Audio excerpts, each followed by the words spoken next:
took the overnight stocking job because it paid $2 more an hour than anything else hiring in town, and 3 shifts in, I'd already decided that was $2 I wasn't sure was worth it.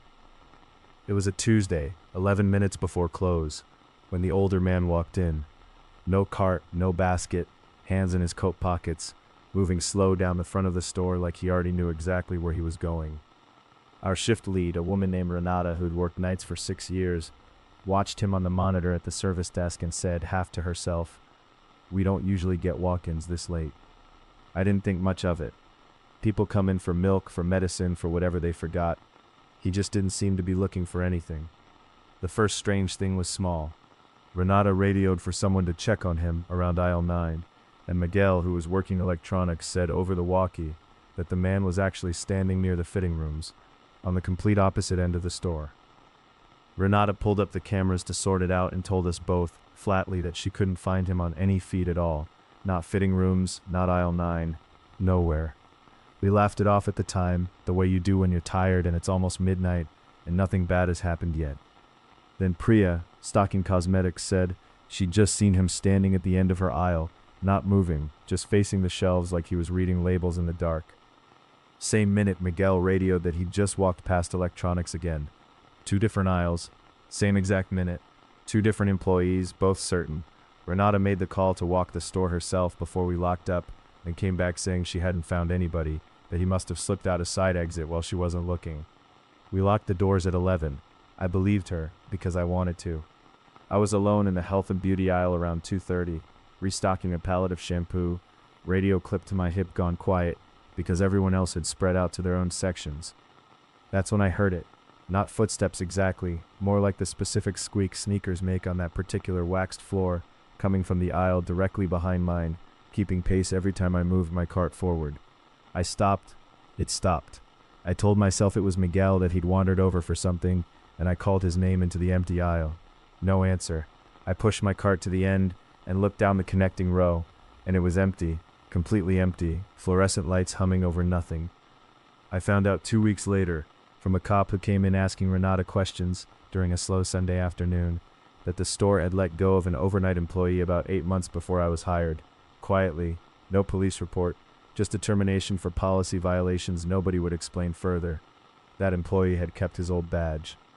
Store security systems don't always deactivate badges the same day HR processes a termination, especially not at a location running on skeleton IT support. He'd been using it to clock in through the back receiving door, off the books for months, walking the store after close like he still worked there, because in every way that mattered to him, he still did. The badge photo the officer showed Renata on his phone, the one from personnel files, was the same face on our surveillance still from that Tuesday night. Renata just hadn't recognized him as an employee, because by the time she'd been hired, he'd already been gone. What nobody could explain was how he'd been in 2 aisles at once, or why, when they finally reviewed the footage from 2:30 that night, the aisle behind me showed nothing on camera at all. No man, no shadow, nothing walking there, while I stood in the next aisle over, absolutely certain I wasn't alone.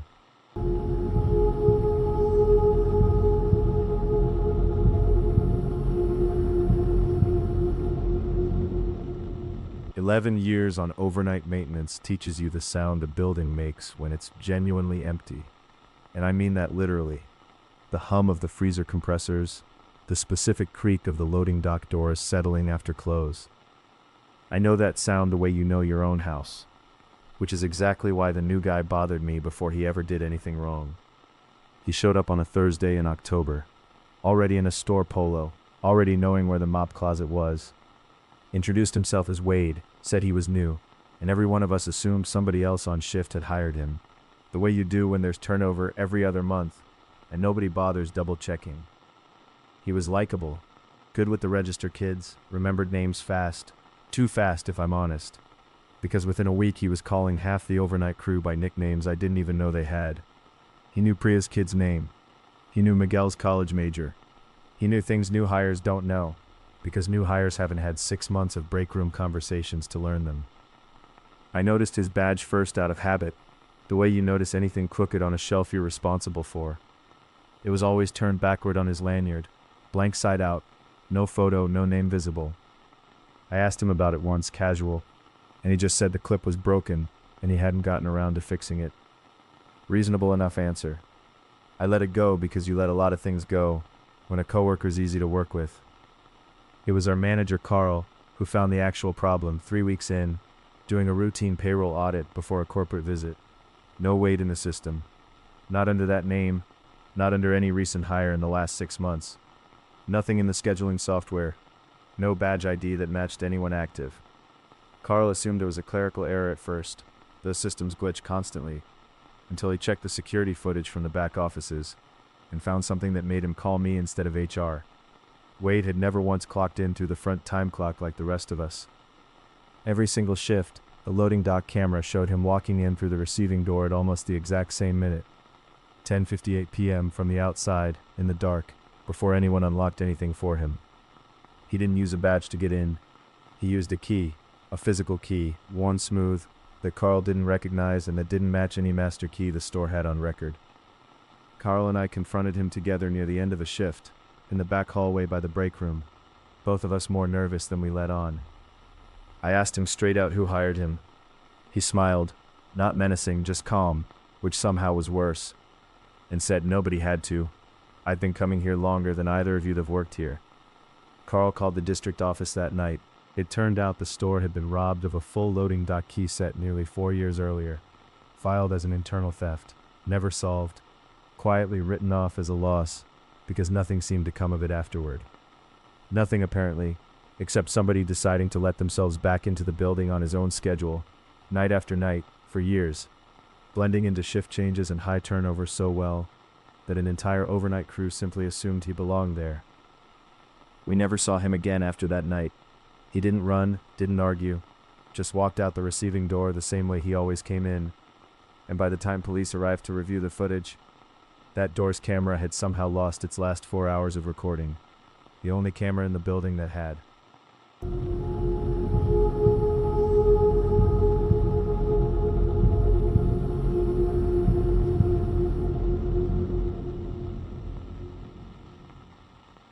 Inventory week is the one time a year we lock the doors early and it's just crew inside.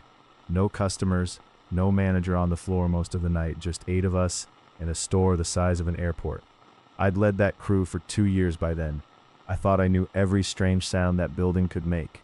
I didn't know the sound of someone else's footsteps yet. It started small, the way these things always do when you look back on them. A cart in the seasonal aisle, filled with a random mix of items, dish soap, a stuffed animal, a case of water, that none of us remembered pulling and that didn't match any pick list we were working from. We laughed about it, blamed a confused new hire, moved on. Then it happened again in electronics an hour later. Then again in pet supplies, a cart full of items stacked with a strange, deliberate neatness, facing outward like a tiny display someone had built for no one. Around 1 a.m., Cassie, doing counts in home goods, called on the radio that an entire section of shelving had been completely rearranged since her last pass. Not knocked over, not messy, rearranged, alphabetized in a way that didn't match our system at all, like someone had spent real time doing it carefully. We started counting heads after that. 8 of us on the schedule, 8 of us answering the radio, and still, carts kept moving. I pulled the cameras myself around 1:40, more out of nerves than protocol, and found the frame that changed the whole night. Closing footage from 6 hours earlier, time-stamped 9:52 p.m., right before we locked the doors.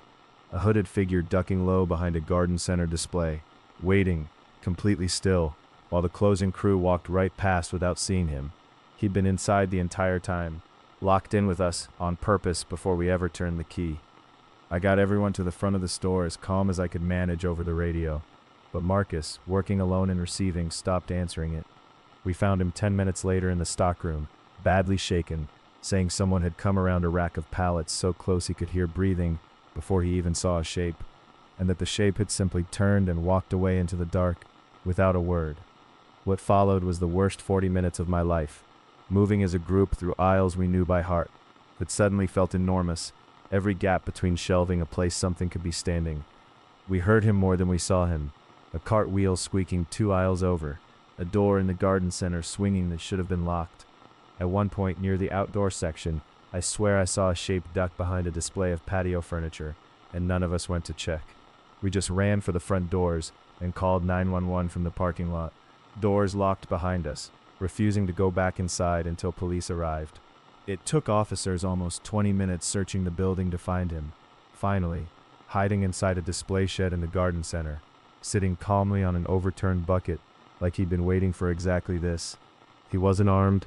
He wasn't, as far as anyone could tell, planning to hurt any of us. When they asked him why he'd hidden inside before close, why he'd spent hours quietly rearranging a store full of people who had no idea he was there, his answer was the one thing about that night I still can't shake. He said he used to work there, years back, before he lost the job, and that walking those aisles alone at night, arranging things exactly the way he remembered them, was the only time all week he still felt like somebody.